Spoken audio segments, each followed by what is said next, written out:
오늘도 주의 말씀이 우리의 발걸음을 인도하는 하루가 되기를 소원합니다. 누가복음 7장 36절 교독합니다. 하나님의 말씀입니다. 한 바리새인이 예수께 자기와 함께 잡수시기를 청하니 이에 바리새인의 집에 들어가 앉으셨을 때에 그 동네에 죄를 지은 한 여자가 있어 예수께서 바리새인의 집에 앉아 계심을 알고 향유 담은 옥합을 가지고 와서 예수의 뒤로 그 발 곁에 서서 울며 눈물로 그 발을 적시고 자기 머리털로 닦고 그 발에 입 맞추고 향유를 부으니 예수를 청한 바리새인이 그것을 보고 마음에 이르되 이 사람이 만일 선지자라면 자기를 만지는 이 여자가 누구며 어떠한 자 곧 죄인인 줄을 알았으리라 하거늘 예수께서 대답하여 이르시되 시몬아 내게 이를 말이 있다 하시니 그가 이르되 선생님 말씀하소서. 이르시되 빚주는 사람에게 빚진 자가 둘이 있어 하나는 500데나리온을 졌고 하나는 50데나리온을 졌는데 갚을 것이 없으므로 둘 다 탕감하여 주었으니 둘 중에 누가 그를 더 사랑하겠느냐? 시몬이 대답하여 이르되 내 생각에는 많이 탕감함을 받은 자니이다. 이르시되 내 판단이 옳다 하시고 그 여자를 돌아보시며 시몬에게 이르시되 이 여자를 보느냐? 내가 내 집에 들어올 때 너는 내게 발 씻을 물도 주지 아니하였으되 이 여자는 눈물로 내 발을 적시고 그 머리털로 닦았으며 너는 내게 입맞추지 아니하였으되 그는 내가 들어올 때로부터 내 발에 입맞추기를 그치지 아니하였으며 너는 내 머리에 감람류도 붓지 아니하였으되 그는 향유를 내 발에 부었느니라. 이러므로 내가 내게 말하노니 말하노니 그의 많은 죄가 사하여 줬도다. 이는 그의 사랑함이 많음이라. 사함을 받은 일이 적은 자는 적게 사랑하느니라. 아멘. 결산 새벽기도. 오늘은 2020년 올 한 해 얼마나 순전했는가, 순수하고 온전했는가, 이것을 결산해 보려고 합니다. 결국은 우리의 이 많은 섬김과 수고가 목적이 무엇이냐가 순전함을 결정하는 것입니다. 한 남자가 한 여자를 열심히 사랑한다고 따라다니고 선물도 보내고 꽃도 보내고 그래서 그 정성에 감동해서 사귀게 됐는데 알고 봤더니 여자의 부모가 돈이 많아서였다. 그러면 그동안의 모든 정성 수고를 우리는 뭐라 그래요? 이건 거짓이다, 사기다. 목적이 순수하지 못하면 속았다라고 말을 하는 거잖아요. 자, 오늘 본문 성경에 보면 마태복음, 마가복음, 요한복음에도 이와 비슷한 사건이 나오고 이름도 같기 때문에 우리가 혼돈을 하지만 성경에 예수님이 발을 씻겨준 여인은 2번 나오는 거고 누가복음은 시기도 장소도 갈릴리 쪽 그리고 예수님의 공생의 중기 정도, 마태, 마가, 요한복음은 십자가를 지시기 전, 그리고 바리새인 시몬, 마태, 마가, 요한에는 나병 환자였다가 고침받은 시몬, 약간 다릅니다. 그런데 이 본문의 여자의 행동, 사실 참 뭐라고 할까요? 우리도 이 바리새인 시몬이 가졌던 생각을 비난하기는 쉽지는 않습니다. 우리 같아도 그럴 확률이 상당히 높거든요. 먼저는 낭비적 요소가 참 많죠. 다 버립니다. 다른 본문에서 가룟 유다가 이야기한 것처럼 이 향유를 팔아서 가난한 자들에게 나눠주면 얼마나 많을 텐데, 뭐 이런 비판이 가능하다는 거죠. 그 다음에 또 하나는 당시의 시대적 상황에서 이 여자로서 부끄러운 일을 한 거죠. 여자의 머리카락은 곧 그의 영광이라던 그 시절 평가 생각 속에서 머리카락으로 남자의 발을 닦는 것은 그것은 수치스러운 일입니다. 무엇보다도 율법적으로 선지자의 태도가 아닌 겁니다. 부정한 자와 가까이 하면 부정해진다. 제가 율법과 복음의 차이를 얘기할 때 늘 그런 얘기 하잖아요.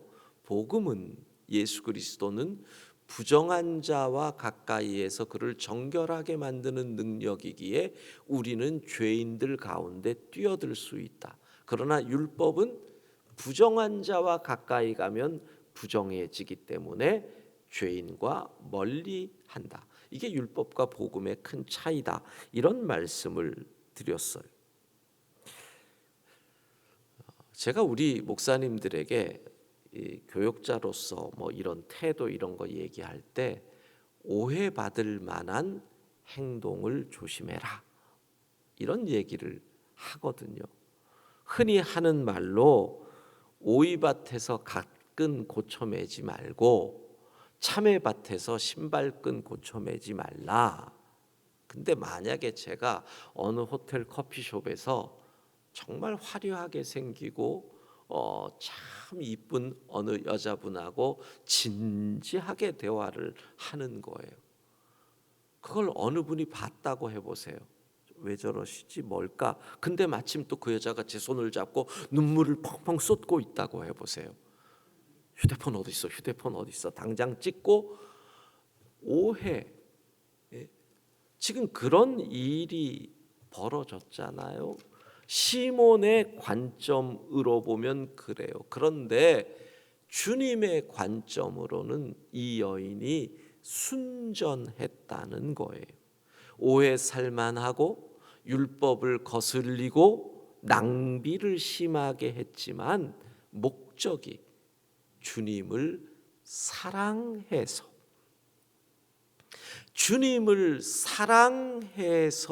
이 일을 했다는 거예요.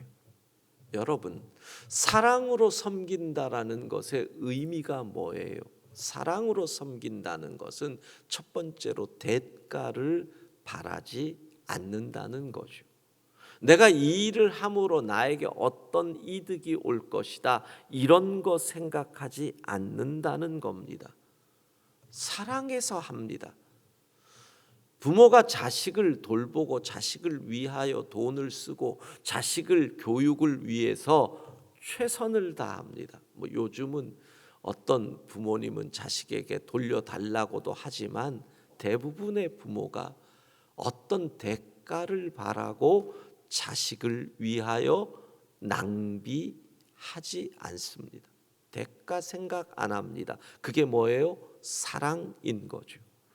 여러분, 왜 주의 전에서 봉사하십니까? 어떤 대가를 바라시나요? 이 봉사로 인해서 하나님이 복을 주실 것이다. 순전하지 못합니다. 사랑해서, 주님을 사랑해서, 그래서 우리는 낭비에 가까운 봉사를 하는 겁니다. 사랑한다는 것은 무엇입니까? 완전히 다 쏟아 붓는 것입니다. 남김없이. 남들이 낭비라고 해도 여러분 혹시 사방에 알려질 정도로 유명한 연애를 해보신 분 계시는지요? 보면 학창 시절에 그렇게 사랑에 빠진 친구들 보면 주머니 돈 다 섭니다. 야, 뭘 그렇게까지 하냐 하는데 날마다 장미 사가지고 갖고 가고요. 지 부모에게는 장미 한 송이도 안 주는 놈이 다 쏟아붓고도 아까워하지 않는 게 사랑인 겁니다. 남들이 낭비라고 해도 상관없습니다. 저는 이 여인을 보면 늘 생각나는 게 사랑이라는 노산 이은상의 가곡, 홍남파 선생이 가사를 붙였잖아요. 탈 대로 다 타시오, 타다 말진 부대마소, 타고 마시라서 제될 법은 하거니와, 타다가 남은 동강은 쓸 곳이 없느니라.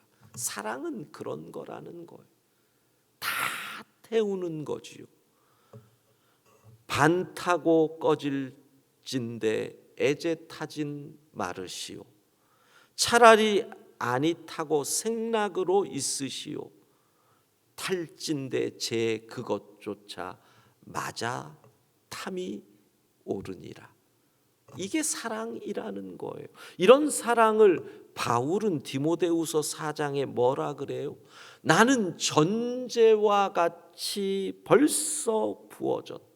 전제, 포도주를 붓는 거예요. 한 방울도 남김없이. 와,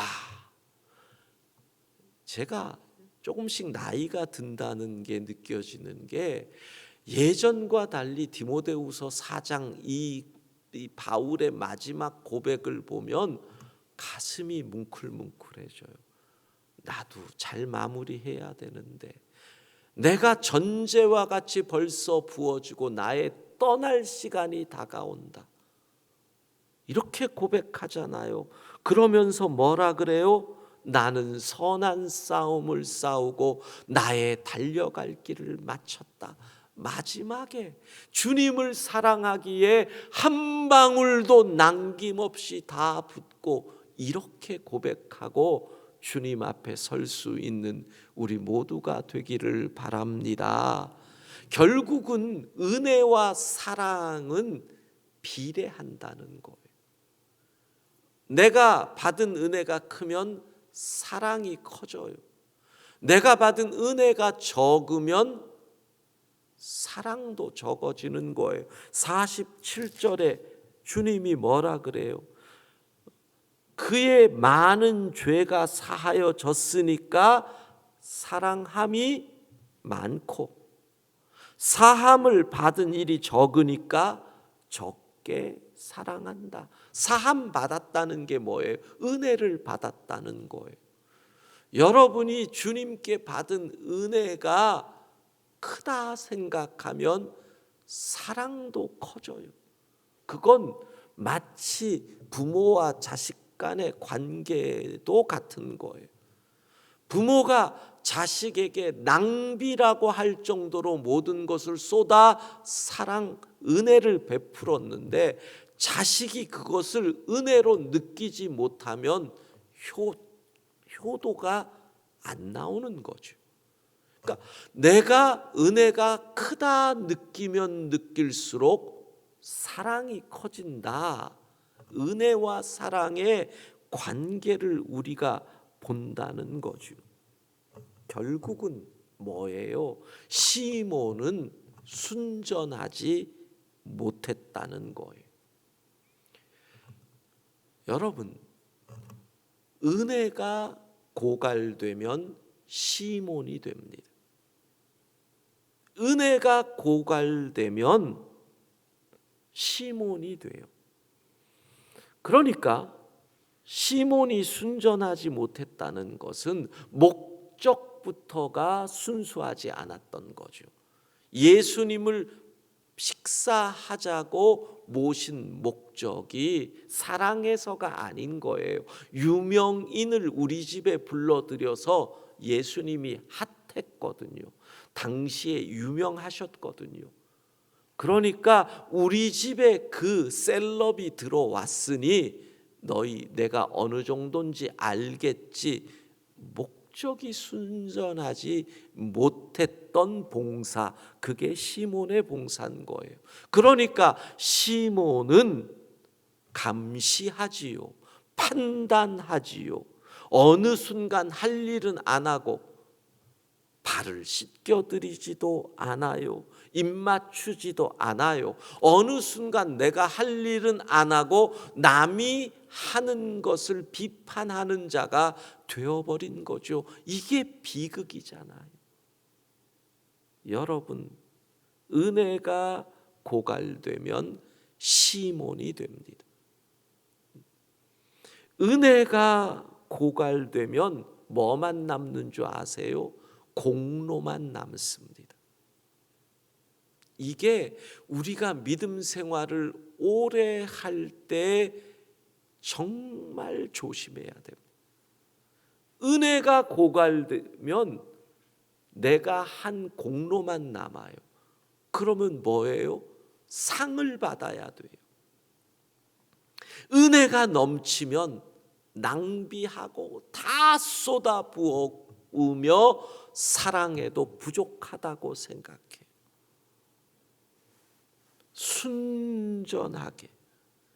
순전하게 주님을 사랑하고 섬길 수 있기를 바랍니다.